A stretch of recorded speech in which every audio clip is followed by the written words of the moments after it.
Bueno, mis amigos, qué placer. Y estamos con una leyenda de los deportes de combate, el gran comentarista Jim Lampley, la voz de HBA Boxing and Now, y ahora mismo la voz de payperview.com, donde él hace el comentario alternativo. Well, my friends, it's an honor to be with the legendary commentator Jim Lampley. Who doesn't know Jim from the good days of HBO Boxing and now with payperview.com, ppv.com. You can buy this fight through payperview.com and see his alternative comments there in the application. Jim, this fight, when they announced this fight between two Davies, David Morrell and David Benavidez, what came to your mind? What signified this fight for you? Well, I first came back to boxing after a 5-year absence about 15 months ago to begin work for this new communications entity, ppv.com. Tremendous thrill for me and great fun to be back in the environment and back at ringside. And from the moment I arrived back in the sport, one of the things I noticed was that there was already an ongoing discussion about, looking down the road toward Canelo Alvarez's potential opponents in the future, Canelo being the largest monetary attraction in the sport. Where were the big fights likely to take place on that resume? And the most central name was David Benavidez because of the excitement that Benavidez had already created with his knockout power and his unbeaten record in the sport. And then shortly after that, I began learning about David Morrell and the progress of this former Cuban amateur star, a southpaw with power. It's not a combination you see all that often. Michael Moorer was one of those. But at the end of the day, most southpaws tend to be more technical than power punchers. He's a power puncher. He also has a high level of technical craft. And as long as I've been back in boxing at ringside with ppv.com, I've listened to people talk and speculate about the possibility of Benavidez versus Morrell. So it's a match that needed to take place. Now it's going to take place. The winner will emerge as someone whom the boxing public will want to see in the ring with Canelo. Of course, decision still remains as to whether the fight would take place at 168 pounds. Morrell and Benavidez are fighting next Saturday night at 175 pounds. I'm sure that Canelo is going to respond by saying, well, I don't care who wins, but if they want to fight me, they're going to have to come down 7 pounds to 168. Obviously, both Morrell and Benavidez have background and experience in that weight class, so it'll be up to them whether they want to chase the Canelo dollars by coming back down. Basically, you heard the phrase that styles made the fight. And you correctly said, okay, Morrell is a southpaw with skills, and Benavidez is so powerful. How do you see this clash of styles melting in the fight? Nobody runs to fight against a dynamite knockout puncher. Those are not the people you're desperate to fight by and large. And nobody runs to fight a technically skilled southpaw, particularly one with a background as a Cuban amateur.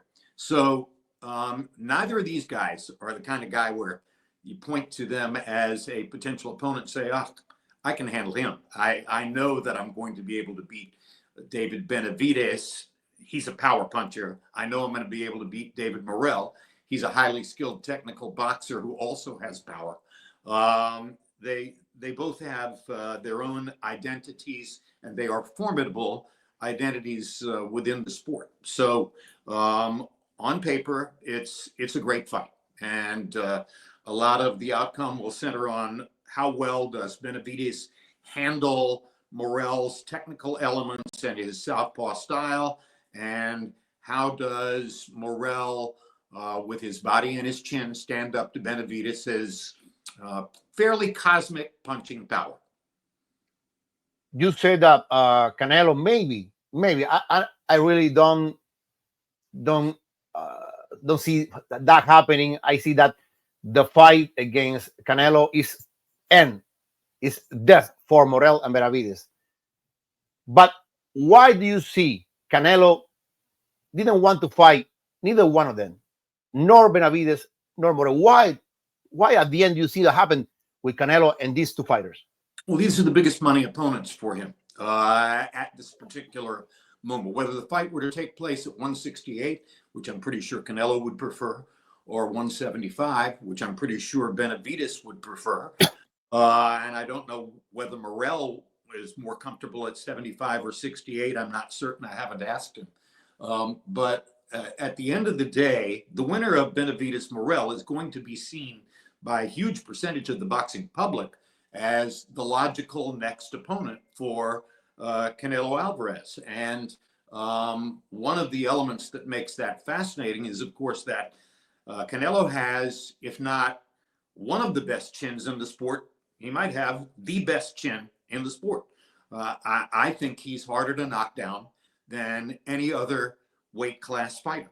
So until someday he maybe chooses to fight a heavyweight and winds up in the ring with somebody who outweighs him by 25 or 30 pounds, it's hard to imagine Canelo fighting a harder puncher, somebody with more capacity to possibly hurt him than Benavidez or Morrell, whoever wins this fight. So there's a natural built-in element of attraction for the fight based on the nature of these two fighters, and we don't know who wins between Benavidez and Morrell. That's a good thing about the fight. It's a very good match. It's good for the sport because our two young fighters undefeated in the prime of their careers. But let me tell you this, Jim. What I heard for good sources, and you know also that Turki Al-Sheikh wants to make the fight against Canelo and Crawford in September. It's possible. It's possible that Canelo fights someone, maybe William School in May, and then September. They say that it's very advanced conversation for the fight between Canelo and Crawford. Do you think that maybe Turki Al-Sheikh moving around his money could make possible the fight between Canelo and the winner of Benavidez and Morrell in the future?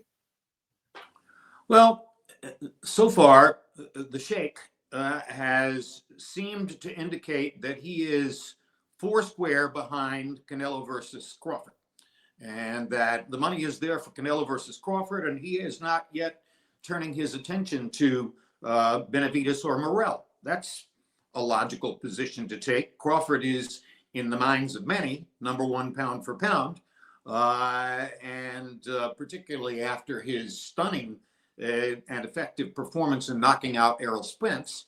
And so with Canelo as the number one monetary attraction and Crawford number one pound for pound, that's a natural matchup. But, you know, when you talk about their normal weights, Crawford 147, Canelo 168. That's true. 21-pound gap. And, you know, money's one thing, but Crawford is a very proud man, and very proud of his unbeaten record. And I find it hard to believe that Crawford's just going to step up and say, "Oh yeah, I'll fight him at 168." That you know, maybe the money can bridge the gap in some way, but if I'm Canelo Alvarez and I'm number one dollar for dollar, why would I be giving away some of my highly effective weight to go down and fight Terence Crawford at 147 pounds, particularly coming off of a fight that I have taken against David Morrell at 175?